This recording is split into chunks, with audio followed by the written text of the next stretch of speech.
Everyone, ये video BSc paramedical student और B pharmacy Ayurveda student के लिए है। इस वीडियो में हम टॉपिक कवर करेंगे जिसमें joining, medical, migration, fees structure क्या है, हॉस्टल फैसिलिटी है या नहीं, और कुछ इम्पॉर्टेंट इंस्ट्रक्शन जो आपके प्रोस्पेक्ट में दिए गए हैं और ये आपको जानना बहुत ज़रूरी है एडमिशन लेने से पहले। तो इस वीडियो में हम इस चीज़ को ही कवर करेंगे। ये वीडियो थोड़ी लंबी हो सकती है, 10 से 12 मिनट की, क्योंकि इसमें मैं फ़ीस बताने वाली हूँ आपको कि आपकी सरकारी जो गवर्नमेंट कॉलेज होता है उसकी फ़ीस कितनी होती है फर्स्ट ईयर में, सेकंड ईयर में, थर्ड ईयर में और फोर्थ ईयर में, और साथ में ही बी फार्मेसी आयुर्वेदा की कितनी फ़ीस होती है। इन सभी के बारे में हम डिस्कस करेंगे। साथ में जो लोगों का एक कॉमन क्वेश्चन रहता है कि हॉस्टल मिलता है कि नहीं, जैसे बाकी कोर्सेज़ में। फॉर एग्ज़ाम्पल बीएससी नर्सिंग है तो उसमें कॉलेज लेना कंपलसरी होता है प्राइवेट कॉलेज में और गवर्नमेंट में भी। तो उसी तरह आपकी इसमें क्या फैसिलिटी है, इसमें हॉस्टल है या नहीं, बाकी कुछ इम्पोर्टेंट इंस्ट्रक्शन जैसे कि बॉन्ड सिस्टम है या नहीं, इन सभी चीज़ों के बारे में हम डिस्कस करेंगे। तो सबसे पहले हम स्टार्ट करते हैं जॉइनिंग टाइम। देखो, इसमें ज़्यादा कुछ लिखा नहीं है। इसका यही है, जब आप लोगों की काउंसलिंग होंगी और आपको 1-2 दिन दिया जाता है काउंसलिंग में, काउंसलिंग के बाद एडमिशन के लिए, तो आपको टाइम पे अपनी एडमिशन करनी है। अगर आप एडमिशन नहीं करते हैं तो किसी और को भी उसकी सीट मिल जाएंगी। तो ये है कि आपने जिस भी कोर्स में एडमिशन लेना है जल्दी लेना है, टाइम वेस्ट नहीं करना है।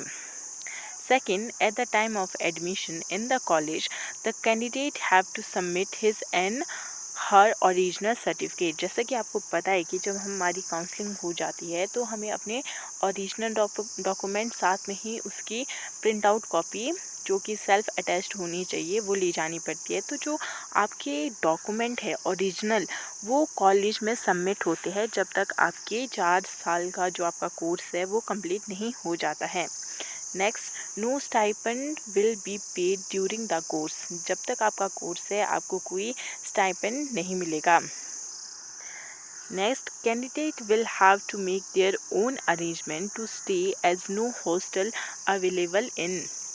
तो इसमें यही है कि जो हॉस्टल है बॉयज़ के लिए नहीं है, तो और गर्ल्स के लिए भी नहीं है। आगे मैं बताऊंगी कि कितनी गर्ल्स के लिए हॉस्टल है।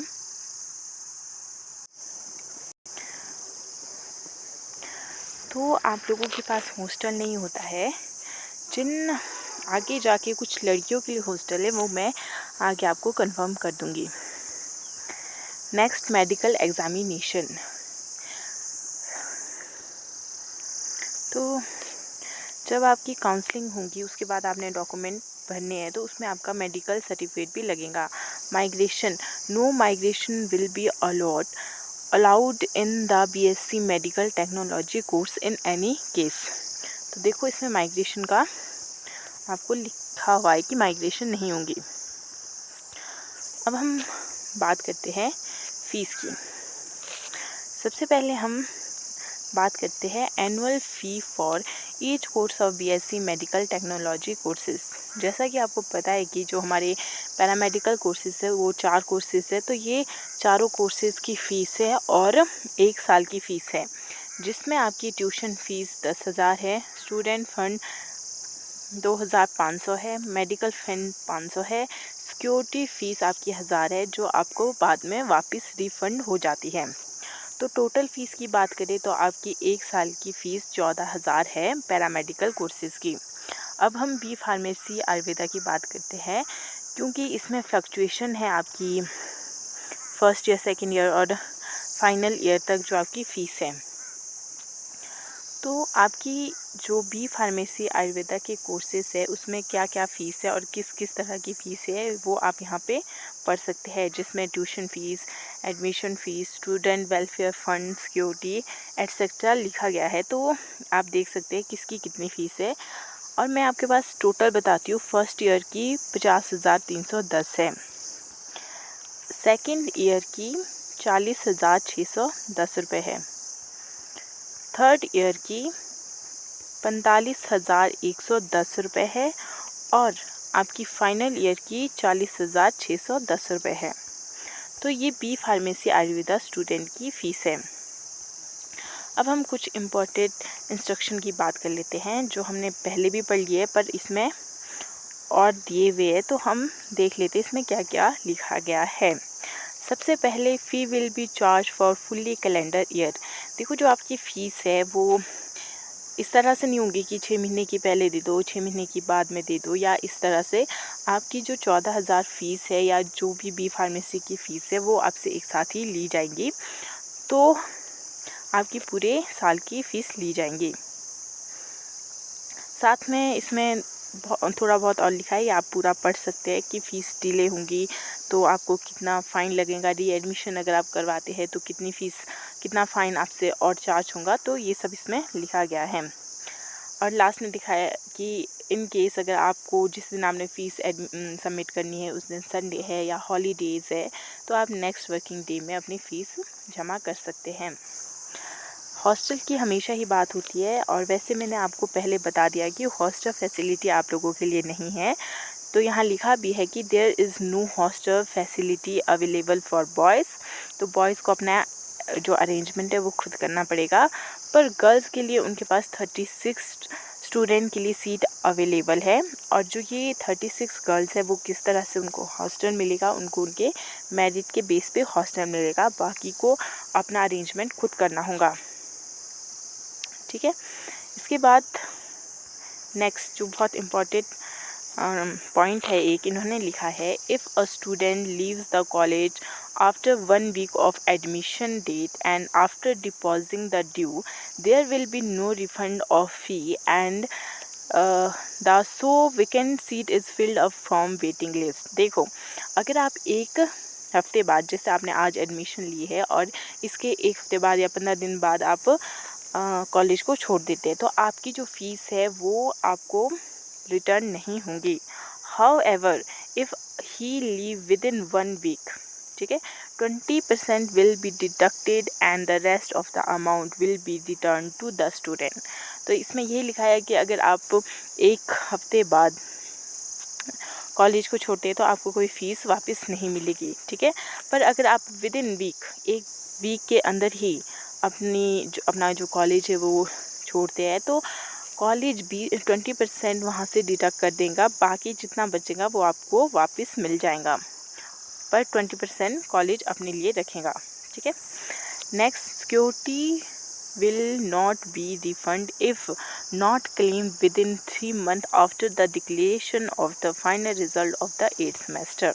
तो इसमें ये लिखा है कि जब हम फीस स्ट्रक्चर की बात करते हैं तो इसमें सिक्योरिटी फ़ीस होती है जो रिफंडेबल होती है 1000 रुपये। इसमें वही लिखा है कि अगर आपका रिज़ल्ट आ जाता है लास्ट फाइनल ईयर का, ठीक है, उसके 3 महीने के अंदर अगर आप सिक्योरिटी फ़ीस के लिए अप्लाई नहीं करते हैं या फिर उन्हें बताते नहीं है, तो आपको नहीं मिलेगी। The security amount will not be refunded to the दो student if they leave the study at their own in between the degree course. देखो 4 साल के अंदर अगर आप बीच में कभी भी फर्स्ट ईयर में, सेकेंड ईयर में या थर्ड ईयर में अपना कोर्स छोड़ते हैं तो आपको सिक्योरिटी फ़ीस नहीं मिलेगी।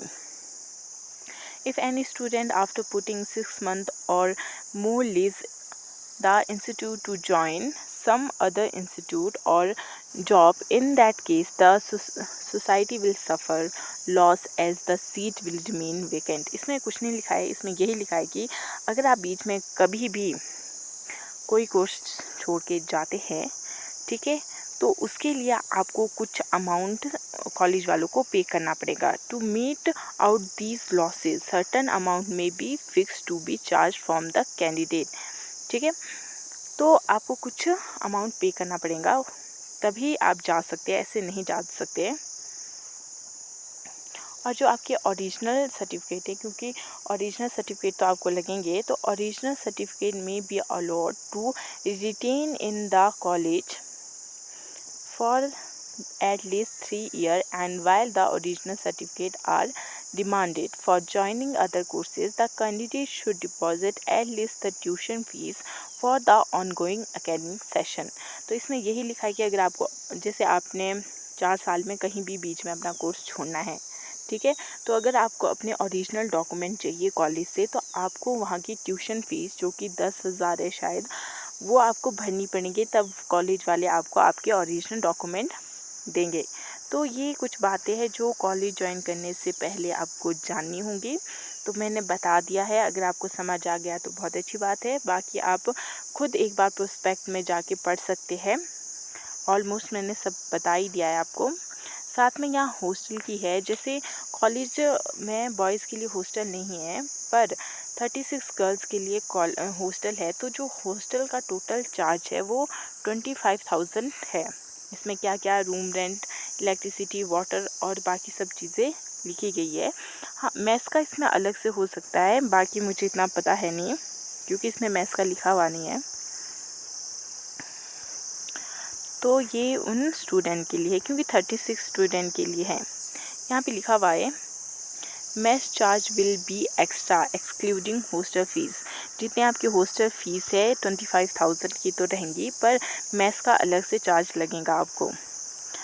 तो ये कुछ इम्पॉर्टेंट बात थी जिसमें मैंने fees, joining, medical, migration, hostel, इन सब के बारे में बात की है, जो कि आपके प्रोस्पेक्ट में लिखी है और आप वहाँ जाके चेकआउट भी कर सकते हैं लाइन बाय लाइन। तो ये वीडियो यहीं तक थी, मिलते हैं नेक्स्ट वीडियो में। किसी और टॉपिक पे वीडियो बनानी है तो आप मुझे कमेंट में बता देना, मैं आपके लिए बना दूँगी। यहाँ तक वीडियो देखने के लिए धन्यवाद।